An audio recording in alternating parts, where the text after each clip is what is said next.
Hello friends and welcome to our channel OG Aradhya. तो guys आज हम लोग देखने वाले हैं पॉलिटिकल पार्टीज के बारे में।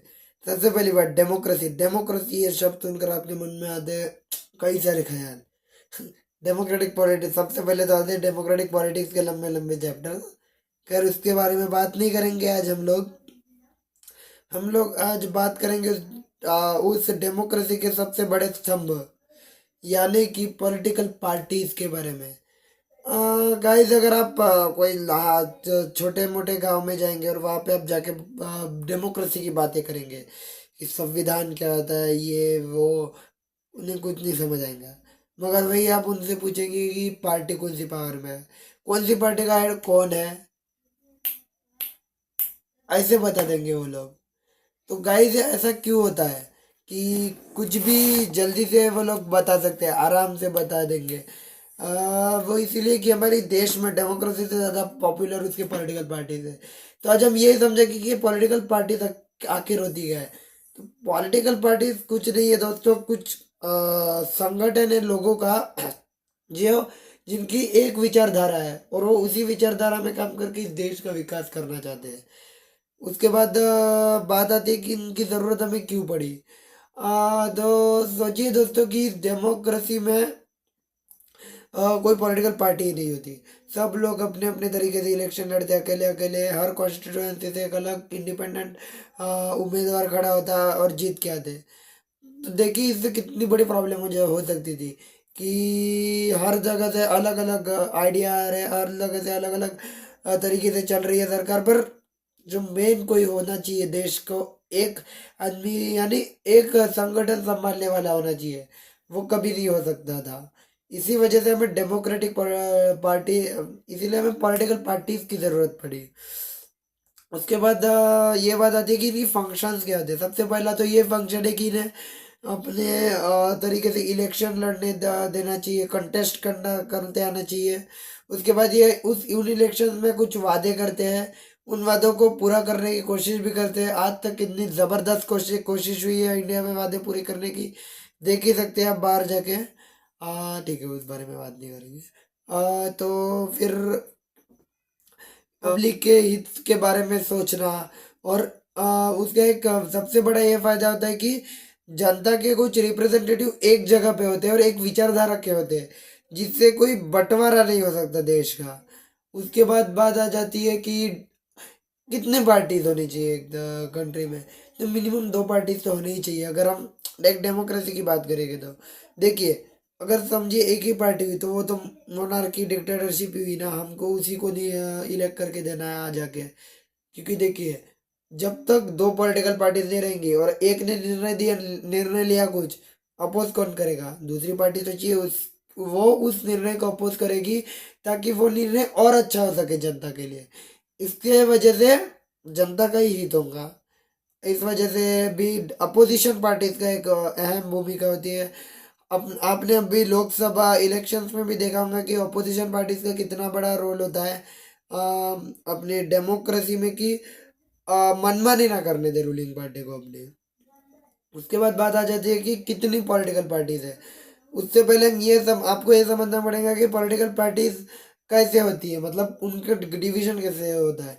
तो इलेक्शन कमीशन ने दो टाइप की पॉलिटिकल पार्टीज का क्लासिफिकेशन किया है। एक होती है स्टेट पार्टीज और एक होती है नेशनल पार्टीज। सिर्फ 7 नेशनल पार्टीज है फिलहाल, जो कि है Trinamool National Congress, Indian National Congress, Rashtravadi Congress. ये 3 कांग्रेस की पार्टी। वैसे 1999 में राष्ट्रवादी और कांग्रेस अलग अलग हो गए थे, जो कि आज नेशनलिस्ट कांग्रेस होती है। फिर आती है मार्क CPI, Communist Party of India. फिर Communist Party of India Marxist 1964 में विभाजित हुई थी। उसके बाद से तो ये उतनी अच्छा इन्फ्लुएंस नहीं रहा है इनका। ये भी बहुत पुरानी पार्टी है, 1924 में इनकी स्थापना हुई थी। उसके बाद आ जाती है भारतीय जनता पार्टी और बहुजन समाज पार्टी। देखिए, पर फिर एक सवाल आता है आपके मन में कि इनको हमने क्लासिफाई कैसे किया। तो इनको क्लासिफाई करने के लिए कुछ क्राइटेरिया है। जैसे एक क्राइटेरिया है कि इन्हें 6% सीट्स चाहिए होते हैं लोकसभा इलेक्शन में, या फिर किन्हीं 4 स्टेट्स में इलेक्शन जीतनी होती है जो बहुत हार्ड होता है, या फिर 4 सीट लेके आनी पड़ती है, या फिर 6% वोट लेके आने पड़ते हैं इन्हें। तो यही कुछ क्राइटेरिया है नेशनल पार्टीज बनने के। और आप ये मानेंगे नहीं कि अगर हम बाकी सब पार्टीज को कैलकुलेट करें, इनका नंबर 1000 से भी ज़्यादा है। और मतलब रजिस्टर्ड अनरजिस्टर्ड, मतलब आ जाके तो सब लोग अपनी अपनी पार्टी बना देते हैं। कल को मैं भी बना सकता हूँ, आप भी बना सकते हो, बोल दो हमारी ये पार्टी है, वो है, ये है। बना तो सब सकते हैं, मगर क्या सब कुछ ऐसे ही होता है क्या? लाइफ में सब कुछ बटर स्मूथ होता है? नहीं ना। तो वैसे कुछ प्रॉब्लम्स भी होते हैं पॉलिटिकल पार्टीज बनाने के बाद। सबसे पहला प्रॉब्लम है लैक ऑफ इंटरनल डेमोक्रेसी। यानी कि क्या होता है, सिंपल भाषा में कहे तो कल को मैं कोई पॉलिटिकल पार्टी ज्वाइन करूंगा।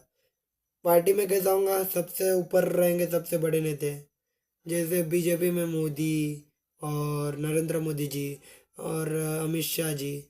उसके बाद उसके नीचे आएंगे नॉर्मल जो आमदार खासदार रहेंगे, जैसे अब हमारे इधर है मुनगंटीवार और जोरगेवर जी। और उनके नीचे आएंगे उनके कार्यकर्ता सपोर्ट। तो क्या आपको लगता है कि जो सपोर्टर्स होंगे उनको सब पता हो जाएगा, उनके जो हेड जो निर्णय ले रहे हैं वो सब सब सब कभी नहीं पता चलेगा? यहाँ तक कि जो नॉर्मल आमदार खासदार होंगे उनको भी पता नहीं चलेगा कि कौन सी रात में, मतलब कौन से दिन में, कौन सी रात में कौन से डिसीजन लिए जा रहे हैं। ये सब बड़े नेता ही लेते हैं पार्टी के। दूसरी प्रॉब्लम ये आती है कि पॉलिटिकल पार्टी बनाने में, कि बनाने के बाद किस डायनेस्टिक सक्सेशन। इसका मतलब ये है कि आज समझो ABC आदमी ने पार्टी बनाई और उसके बाद कल को बूढ़ा हो गया, उसके बाद उसने क्या किया, उसके बेटे को उस पार्टी का हेड बना दिया, उस XYZ। उसके बाद वो XYZ के बेटे हुआ 1 2 3, उसने उसको बना दिया। इससे क्या होगा, जो डिजर्विंग भी होगा ना, समझो कल को मैं जाता हूँ, बहुत डिजर्विंग हूँ मान लीजिए, वो लोग मुझे नहीं बनाएंगे। क्यों? वो अपने बेटे को हेड बनाएंगे। ऐसे हम कई पार्टीज के लाइव उदाहरण भी देख सकते हैं, मैं नाम नहीं लूंगा, मगर ऐसा होता है, अक्सर देखा जाता है। उसके बाद तीसरी प्रॉब्लम है मसलन मनी पावर।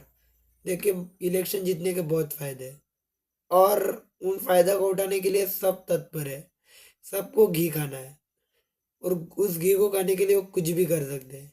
मसलन मनी पावर यानी कुछ भी, ताकत का इस्तेमाल या फिर पैसे का इस्तेमाल। अब देखिए ना, आपके जब कि अपने एरिया में इलेक्शन होते हैं तब कितने पैसे बांटे जाते हैं। अगर मैं कैलकुलेट करूँ रफली, अगर सिर्फ पैसा, ये खाना वाना भी रखते हैं वो लोग, पर अगर सिर्फ हमने देखा पैसे, तब भी करोड़ों होते हैं। सोचिए इंडिया में कितना पैसा इन चीज़ों पर खर्च हो रहा है। जाने दीजिए, आगे का मैं नहीं बोलूंगा, वो समझ गए आप। फिर उसके बाद एक और प्रॉब्लम आती है कि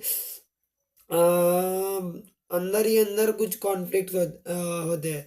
और एक सबसे बड़ी प्रॉब्लम है कि कुछ मीनिंगफुल चॉइस नहीं मिल रही। पहले कैसा होता था, दो कॉन्ट्रास्ट होता था। यह पार्टी सबसे अलग, यह पार्टी उससे बिल्कुल विपरीत, ये दोनों आपस में झगड़ा करते थे। पर अब सबका एक ही मोटिव हो गया है, किसी ने कोई चॉइस ही नहीं रखी, लोगों की कंफ्यूज कर रखा है।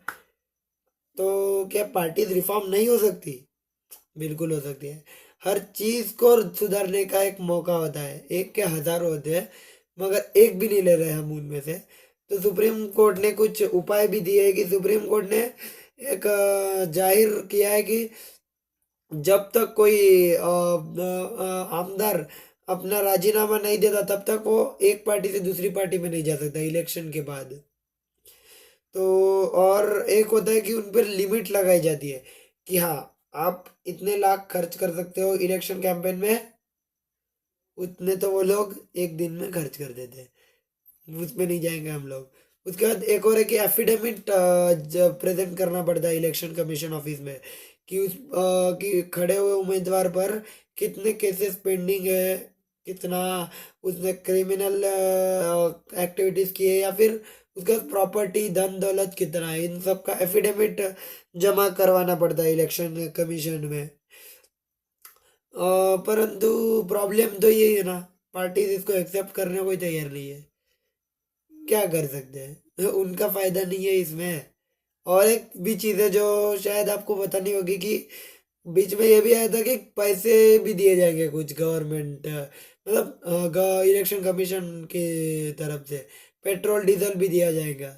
उनको मंजूरी नहीं है क्योंकि उनको पता है इतने से उनका उनका कुछ नहीं होने वाला है। उनको चाहिए करोड़ों। भाई बहुत ज्यादा बड़ा गेम है ये।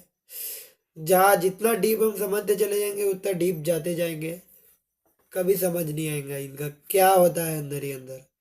तो गाइस अगर वीडियो पसंद आई हो तो लाइक करना, शेयर करना, सब्सक्राइब करना और कर देना। अगर अगली अगली बार आपको आउटकम्स ऑफ डेमोक्रेसी के, हमारे पास डेमोक्रेसी आई मतलब हमने अडॉप्ट करी तो उससे क्या क्या आउटकम्स है, मतलब हमारा फायदा तो फायदा हुआ क्या है, तो जानने के लिए सब्सक्राइब।